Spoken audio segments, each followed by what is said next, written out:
एक सुखी परिवार घर में रहते थे। बड़ा भाई फैसल और छोटा भाई बिलाल और उनकी माँ फरजाना। फैसल और बिलाल का बड़े बाजार में कपड़ों का शोरूम है। फैसल की शादी रजिया से हुई और उनका एक बेटा है हमजा। हमजा 23 साल का है और एक प्राइवेट कंपनी में नौकरी करता है।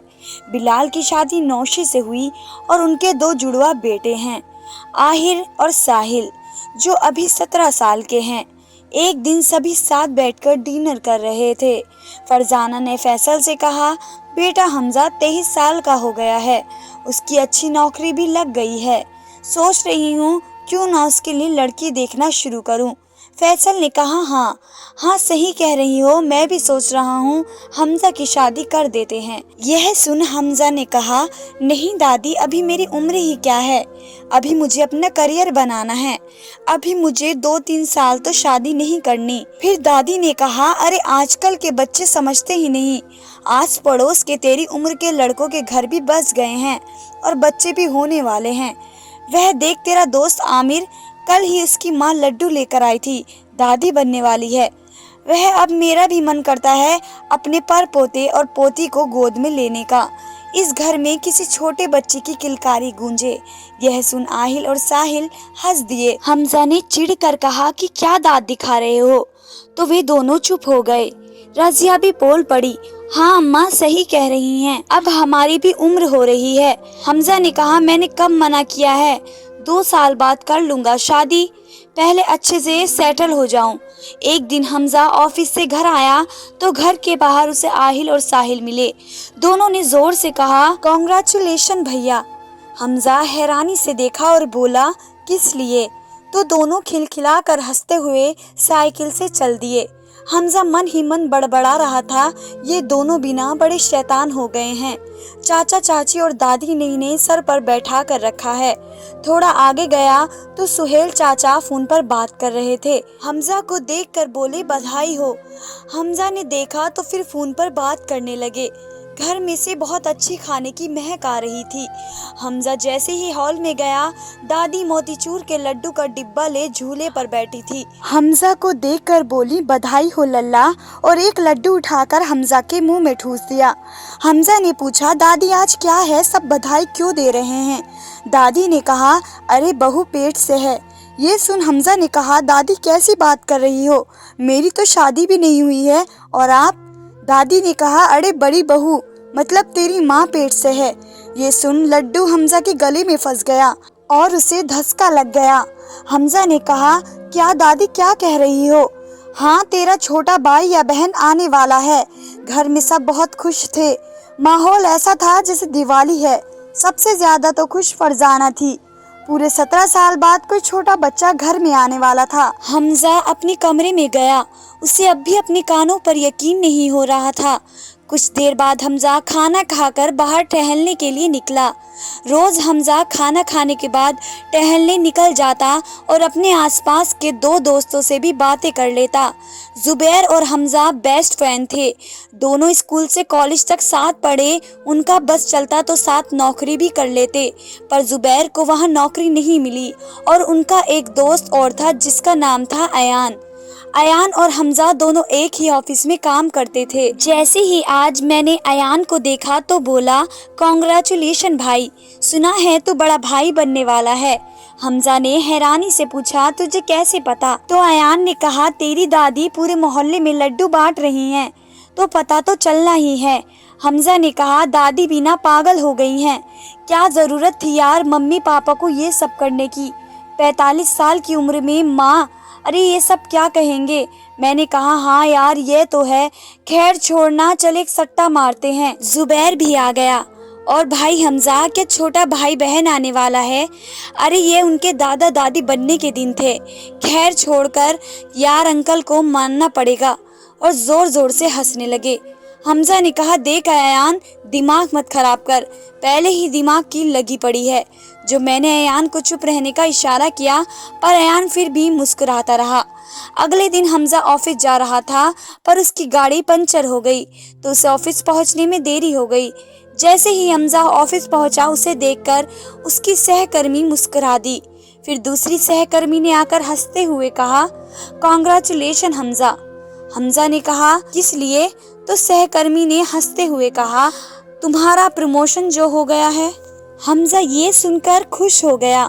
सोचने लगा 2 महीने से जो प्रमोशन रुका हुआ था वह हो गया, पर मेल नहीं आया। आज उसे देखकर ऑफिस में सब मुस्कुरा रहे थे और कुछ खुसर पुसर भी चल रही थी। कुछ देर बाद हमजा बॉस के कैबिन में गया। बॉस ने फाइल देखी और दोनों कुछ डिस्कस करने लगे।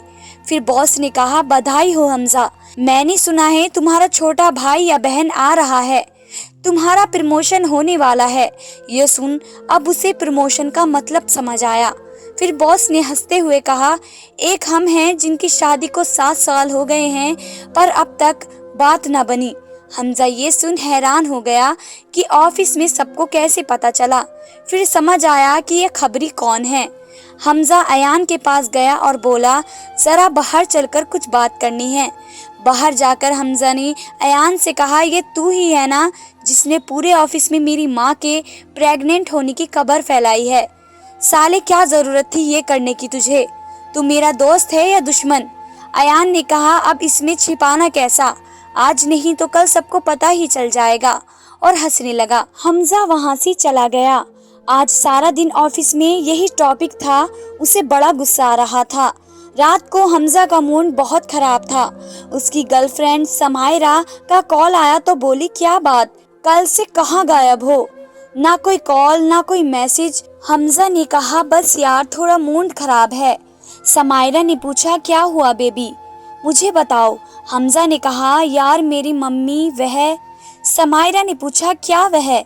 हमजा एक ही सांस में कह दिया, मेरी मम्मी प्रेग्नेंट है। समायरा ने यह सुनकर कहा, क्या?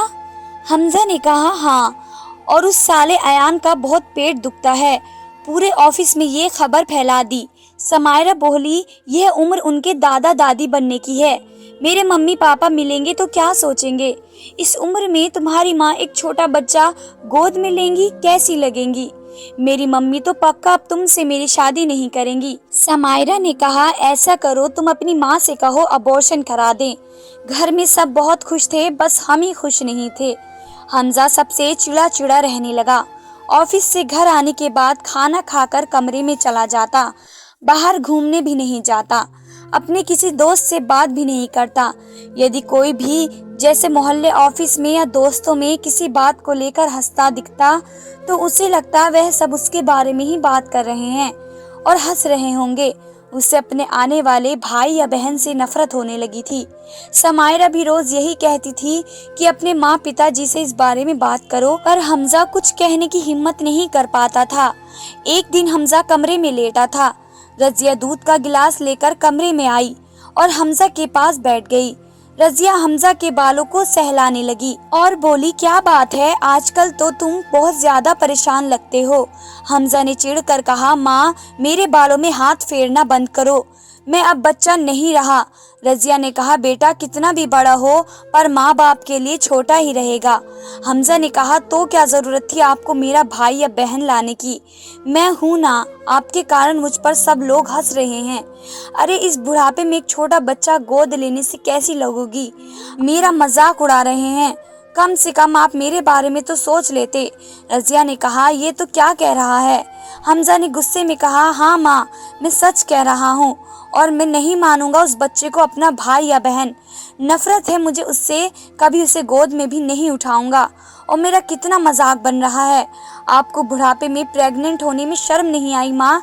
अबॉर्शन क्यों नहीं करवा लेती आप? यह सुनकर रजिया रोते हुई वहाँ से चली गई। रजिया को रोता हुआ देखकर फैसल ने पूछा, क्या हुआ, रो क्यों रही हो? रजिया ने कहा, मैंने पहले ही कहा था इस उम्र में ये बच्चा शोभा नहीं देता, लोग बातें बनाएंगे, हमजा क्या सोचेगा। मैंने कहा था अबॉर्शन करवा लेते हैं पर आप नहीं माने। फैसल ने रजिया को समझाते हुए कहा, हम किसी निर्दोष बच्चे को कैसे मार सकते हैं? देखो घर में सब कितने खुश हैं, माँ को देखो, बिलाल और नौशी भी कितने खुश हैं। लोगों का काम कहना है तो उनकी बातों पर ध्यान मत दो, समय के साथ सब ठीक हो जाएगा, हमजा भी समझ जाएगा, तुम बस अपना ध्यान रखो, समझी। समय बीतता गया और उसी के साथ हमजा के मन की करवाहट भी बढ़ती गई। रजिया मन ही मन बहुत दुखी रहती। रजिया को 8वां महीना चल रहा था। उसके माता पिता इस दुनिया में नहीं थे और भाई भाभी भी विदेश में थे, इसलिए उसकी डिलीवरी ससुराल में ही होनी थी। हमजा की बुआ की बेटी की शादी थी, सबको वहां जाना था।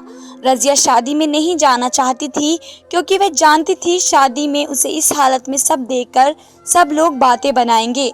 रजिया ने शादी में जाने से मना कर दिया। फैसल ने कहा, मैं भी नहीं जाता तुम्हें इस हालत में यहाँ पर छोड़कर। रजिया बोली, चले जाओ, अच्छा नहीं लगेगा तुम्हारी बहन को। 2 दिन की तो बात है और अभी डिलीवरी में समय है। हमजा को ऑफिस में कुछ जरूरी काम था, इसलिए वह भी शादी में नहीं गया। सभी शादी में चले गए, घर में हमजा और रजिया ही थे।